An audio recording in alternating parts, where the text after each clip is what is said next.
आशा फूलों की माला पिरो रही होती है तो वहीं विनोद कुछ पन्नियों में फूल माले पैक कर रहा होता है और आशा की छोटी बेटी सुमन और नेहा घर के बाहर बगीचे से फूल तोड़ कर लाती है तो वहीं खुशबू फूलों की टोकरी उठाकर फूल सूंघ रही होती है।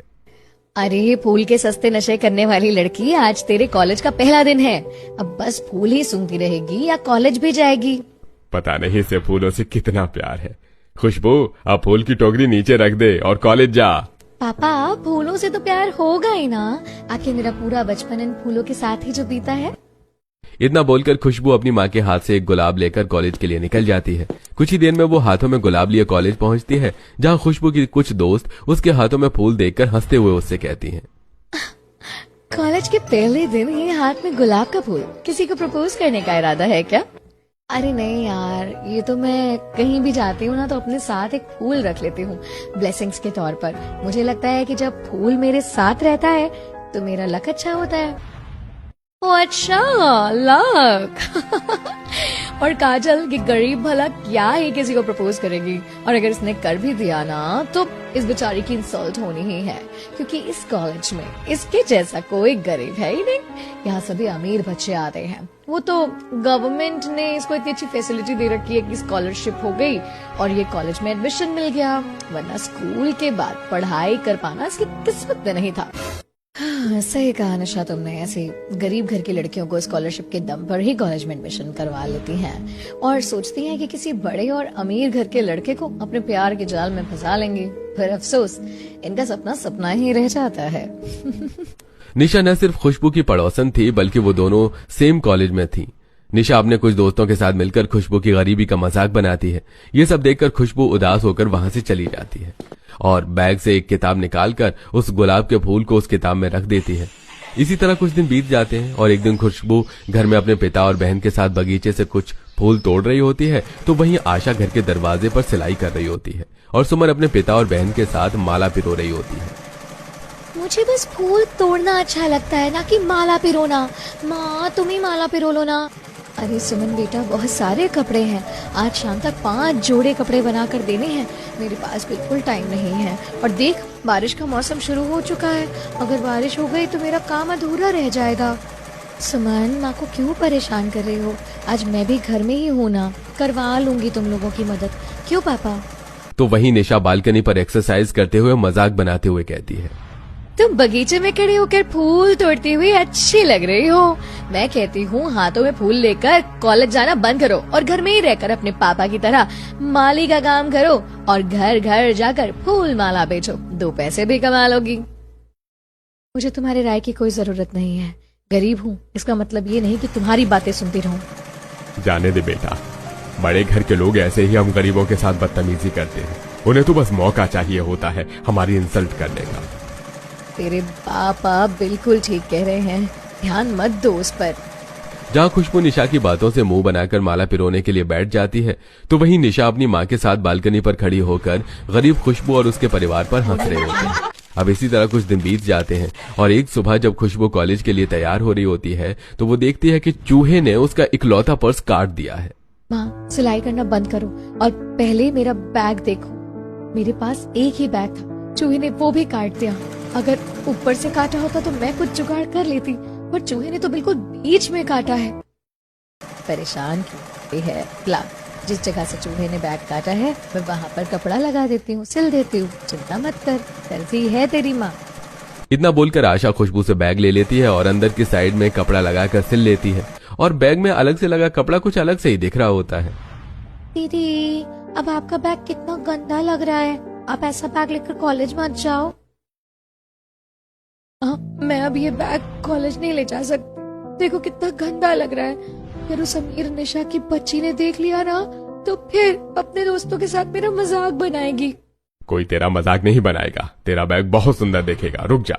इतना बोलकर विनोद सफेद फूल लेकर फटी हुई जगह पर फूल लगाकर सजा देता है जिससे बैग की सुंदरता काफी ज्यादा बढ़ जाती है। मैं तेरी माँ की तरह दर्जी तो नहीं, तो क्या जुगाड़ करना तो मैं भी जानता हूँ ना। दीदी आपका बैग अब कितना अच्छा लग रहा है, वैसे भी आपको फूल बहुत पसंद है ना, आप घर से छुपाकर फूल मत ले जाना, अब तो आपके बैग में ही फूल लग गया है।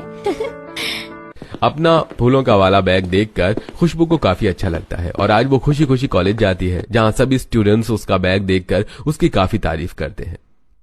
खुशबू, यू आर सो प्रिटी, और तुम्हारा ये बैग भी आज बहुत यूनिक लग रहा है और अलग लग रहा है। तुम भले ही गरीब हो, पर तुम्हारी सिंपलिसिटी भी तुम पर खूब जचती है, और इस बैग ने तो तुम्हारी सुंदरता पर 4 चांद लगा दिए। अब मेरी तारीफ करना बंद कर, ये देख मौसम कितना खराब हो गया है, तेज आंधी तूफान चल रहा है, किसी भी वक्त बारिश हो सकती है, जल्दी से क्लास में चल। सच में यार निशा, जो भी हो, तेरी पड़ोसन भले ही गरीब है, पर उसके सामने तो कुछ भी नहीं है, और आज उसका फूलों वाला बैग देख, कितना आउटस्टैंडिंग लग रहा है। तुम मेरी दोस्त है या उस गरीब की? जानती भी है मेरे सारे कपड़े, बैग, सब कुछ डिजाइनर है, और वो माली की बेटी बैग में फूल क्या चिपका कर ले आई। तुम लोगों को वो इतनी पसंद आने लगी कि मेरे सामने उसकी तारीफ कर रहे हो। तुझे मेरा गुची का इतना महंगा पर्स नहीं नजर आया क्या? हाँ, उसके फूलदान की तारीफ कर रही है। अरे तू तो बेकार के ही नाराज हो गए, मैं तो बस ऐसे ही कह रही थी। भला उस गरीब की तेरे सामने क्या औकात, और इस गरीब को उसकी औकात तो उसी दिन पता चल जाएगी जिस दिन अपने कॉलेज में फ्रेशर पार्टी हो। अपने कॉलेज में फंक्शन हो रहा है, बड़े बड़े टीवी स्टार, मॉडल, बहुत लोग आने वाले हैं। मैं तो कहती हूँ कि अपना भी नाम लिखवा ले रैंप वॉक में। उस दिन जब तू स्टेज पर रैंप वॉक करेगी तो सबकी नजर तुझ पर ही होगी, और आज जो लोग इस गरीब के पर्स की इतनी तारीफ कर रहे हैं ना, वो भी तेरी तारीफें करेंगे। आरती की बात सुनकर निशा का मूड अच्छा हो जाता है और वो इस फंक्शन में अपना नाम लिखवा लेती है और घर जाकर सारा सामान पटकने लग जाती है। अरे क्या हो गया मेरी बेटी को, क्यों सारा सामान तोड़ने लगी है? माँ, मेरे पास कुछ भी ढंग का नहीं है। आपको पता है आज वो गरीब खुशबू फूलों के बैग को सजा के लेकर आई थी, और सब बस उसी की तारीफ कर रहे थे। मेरे पास ऐसी कोई यूनिक चीज क्यों नहीं है? कुछ ही दिनों में मेरे कॉलेज में फंक्शन है, मैंने उसमें अपना नाम लिखवाया है, मैं भी स्टेज पर रैंप वॉक करूंगी, और इसके लिए मुझे कोई डिजाइनर ड्रेस चाहिए। मुझे नहीं पता, आप अभी किसी डिजाइनर को बुलवाओ, क्योंकि उस दिन पहनने के लिए मेरे पास कोई भी ढंग की ड्रेस नहीं है। बस इतनी सी बात। अरे मेरी बच्ची, वो गरीब खुशबू तेरे सामने कुछ नहीं है। मैं अभी शहर के सबसे बड़े डिजाइनर को बुलाती हूँ। अब शांति शहर के सबसे बड़े डिजाइनर को घर बुलाती है और कॉलेज फंक्शन में पहनने के लिए अपनी बेटी के लिए एक डिजाइनर ड्रेस तैयार करवाती है। तो वहीं फंक्शन से कुछ दिन पहले क्लास में टीचर अनाउंसमेंट करती है। मैं चाहती हूँ कि मेरे क्लास में सभी स्टूडेंट इस फंक्शन में पार्टिसिपेट करें। जिन्होंने अपना नाम नहीं लिखवाया है, मैं चाहती हूँ कि वो भी स्टेज पर खड़े रहें। खुशबू, काजल, पायल और सुनीता, तुम्हें स्टेज की सारी जिम्मेदारियां संभालनी होंगी। फिर वो सजना हो या एंकरिंग करना, सबको क्लियर है? Yes ma'am. एंकरिंग की बात सुनकर भी खुशबू काफी खुश होती है और वो घर जाती है। देखते ही देखते कॉलेज फंक्शन डे नजदीक आ जाता है और फंक्शन वाले दिन खुशबू काफी सारे अपने बगीचे से फूल तोड़ती है। अरे खुशबू, क्या कर रही है? इन फूलों को बेचते हैं तेरे पापा सुबह सुबह, और उसके बाद जाते हैं कोठी। तू सारे फूल लेकर के अपने साथ कहाँ जाने का सोच रही है? माँ, तुम आराम से सिलाई करो, मैं सारे फूल नहीं लेकर के जा रही हूँ। मैंने सारे फूल इसलिए तोड़े हैं ताकि पापा का काम आसान हो सके। मुझे बस इनमें से थोड़े से फूल चाहिए।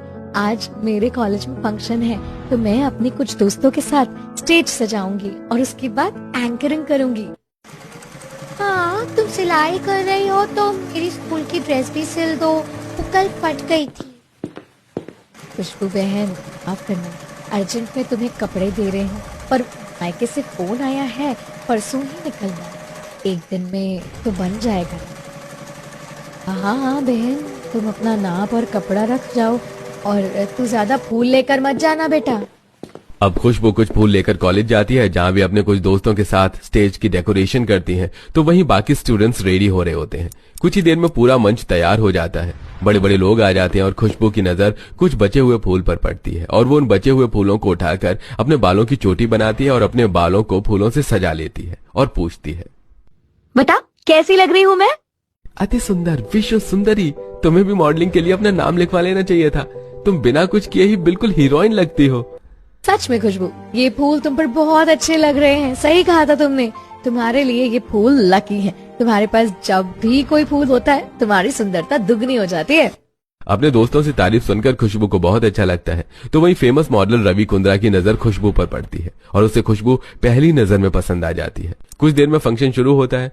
कुछ स्टूडेंट्स स्टेज पर नाटक करते हैं तो कुछ डांस और कुछ स्टेज पर रैंप वॉक करते हैं और उनमें से एक निशा भी होती है जो पूरे कॉन्फिडेंस के साथ स्टेज पर रैंप वॉक करती है। पर फंक्शन खत्म होने के बाद रवि कुंद्रा अपने मॉडल के लिए खुशबू को सिलेक्ट करता है और कुछ ही देर में खुशबू को स्टाफ रूम में बुलाया जाता है जहां पर बाहर से आए वही लोग कुर्सी टेबल पर बैठे हुए होते हैं जिसमें से रवि ऑफर देते हुए कहता है, माफ करना, आपके कॉलेज में बहुत सारे टैलेंटेड बच्चे हैं पर मुझे खुशबू पसंद आई। खुशबू, तुमने बहुत अच्छी एंकरिंग की। खुशबू, क्या तुम मेरे साथ मॉडलिंग शो करना चाहोगी? पर इसके लिए तुम्हें एक छोटा सा कंपटीशन पास करना होगा। अगर तुमने एक बार रेड कारपेट पर रैंप वॉक कर लिया और इस कंपटीशन में तुम्हारा सिलेक्शन हो गया तो तुम्हारी किस्मत बदल जाएगी। खुशबू, हाँ कर दो, बड़ी मुश्किल से मिलती है ऐसी अपॉर्चुनिटी। सबके कहने पर खुशबू हाँ कर देती है और इस बारे में जब निशा को पता चलता है तो एक बार फिर उसका दिमाग खराब हो जाता है और वो घर जाकर सारे सामान तोड़ने लगती है। माँ, मैं उस गरीब से नहीं हार सकती। उसके पास पहनने के लिए कपड़े नहीं। उसकी माँ लोगों को बचे हुए कपड़ों से कपड़े बना के देती है और फिर भी रवि कुंद्रा ने उसे अपनी मॉडल चुना है, उसे अपॉर्चुनिटीज दी है। वो मॉडलिंग शो के लिए आए। माँ, मुझे भी उस शो में जाना है।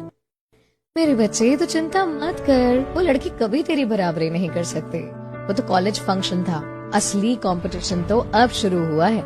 देख, मैं तेरे लिए कितनी डिजाइनर ड्रेसेस बनवाती हूँ और हम खुद जाकर तेरा नाम लिखवाएंगे उस कंपटीशन में। और देखना, कंपटीशन तू ही जीते और इस शो को भी तू ही करेगी, ना कि वो गरीब खुशबू।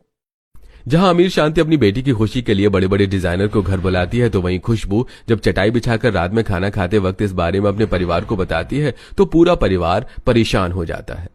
बेटा, तूने नाम तो लिखवा लिया पर हम तेरे लिए डिजाइनर ड्रेस लाएंगे कहाँ से? तेरी माँ छोटी मोटी दर्जी है, वो तो बस साधारण कपड़े बनाना जानती है और इस शो के लिए तो तुझे डिजाइनर कपड़े चाहिए होंगे। मेरी माँ कोई छोटी मोटी दर्जी नहीं है। माँ ही दीदी के लिए ड्रेस बनाएगी। मुझे अपनी माँ पर पूरा भरोसा है और दीदी पर भी। दीदी, तुम रेड कार्पेट पर रैंप वॉक करना, देखना तुम्हारी ही जीत होगी। मेरी बेटी ने अगर अपना नाम लिखवाया है तो मैं अपनी बेटी के लिए खुद कपड़े डिजाइन करूंगी, फिर चाहे मेरी बेटी जीते या हारे। इतना बोलकर आशा खाना खाती है और रात में ही मार्केट जाती है और वहां से कुछ सिल्क कपड़े लेकर आती है और एक हफ्ते तक दिन रात जाग कर अपनी बेटी के लिए एक बढ़िया सा गाउन बनाती है और वो गाउन कुछ खास नहीं लग रहा था। खुशबू, मैंने तेरे नाप का गाउन तो बना दिया, इसमें अब भी कुछ कमी है, लेकिन इतना प्लेन है और सिंपल है ये गाउन। ना इसमें कोई कढ़ाई है और ना ही डिजाइन। समझ नहीं आ रहा क्या करूं। और अब घर में पैसे भी नहीं है जो बाहर से कुछ सामान ला करके इसे सजा सकूं। कल ही कंपटीशन भी है और बाहर मौसम भी खराब है। हाँ, ये देखो, मेरी ड्राइंग स्कूल में मैडम ने कहा था कि मैं फूलों की ड्रेस बनाऊं और मैंने एक फूलों की ड्रेस बनाई। मैडम ने मुझे गुड दिया है, देखो। बहुत अच्छी बात है बेटा। काश की जो चीज हम चित्रकारी कर सकते वही चीज हम असल जिंदगी में भी बना पाते। बना सकते हैं जी। जब मैं सिलाई सीख रही थी तब हमारी टीचर भी पहले हमें न्यूज़पेपर पर सिलाई करना सिखाती थी और ड्राइंग फाइल में ड्राइंग करवाती थी। और मैंने डिजाइनर्स को देखा है, कोई भी कपड़ा डिजाइन करने से पहले वो लोगों की ड्राइंग फाइल में ड्रेस बनाते हैं, उसके बाद उस पर काम करते हैं। मैं भी अपनी बेटी के इस गाउन को फूलों से सजाऊंगी। वैसे ये फूल मेरी बेटी के लिए लकी है। क्यों खुशबू, मैं रात भर जाग करके इस ड्रेस को फूलों से सजा दूंगी। उसके बाद आपकी जिम्मेदारी है, आप कैसे इस पर परफ्यूम, पानी का छिड़काव करेंगे ताकि ये पूरे दिन तक मुरझा ना सके। पर माँ, कल ही कंपटीशन है, एक रात में कैसे करोगे तुम? तब हो जाएगा, तू आराम कर। अब आशा सारी रात जागकर बगीचे के गुलाब और सूरजमुखी के फूल तोड़कर लाती है और उसे अपनी बेटी की ड्रेस पर लगाती है। तो वहीं बड़े डिजाइनर को बुलाकर शांति अपनी बेटी के लिए एक डिजाइनर गाउन बनवाती है। अगले दिन कंपटीशन होता है। कंपटीशन खुले पार्क में रेड कारपेट पर था जहां पर सभी मॉडल को रैंप वॉक करना था। पर अचानक से मौसम बिगड़ जाता है जिस वजह से सभी मॉडल अपने लिए महंगे और कलरफुल अच्छे अच्छे छाते मंगवाती हैं। तो वहीं खुशबू के पास साधारण छाता होता है जो उसकी ड्रेस के साथ बिल्कुल मैच नहीं हो रहा था। अच्छी बात है, मौसम भी अच्छा हो गया है, अब ड्रेस पर लगे फूल मुरझाएंगे नहीं। पर बारिश हो गई तो ड्रेस खराब हो जाएगी। छाता है ना दीदी, तुम ये छाता हटा दो, बारिश होती है तो हो जाए, ये छाता तुम्हारे लुक को खराब कर रहा है। आज मेरी बेटी के पास बहुत अच्छा मौका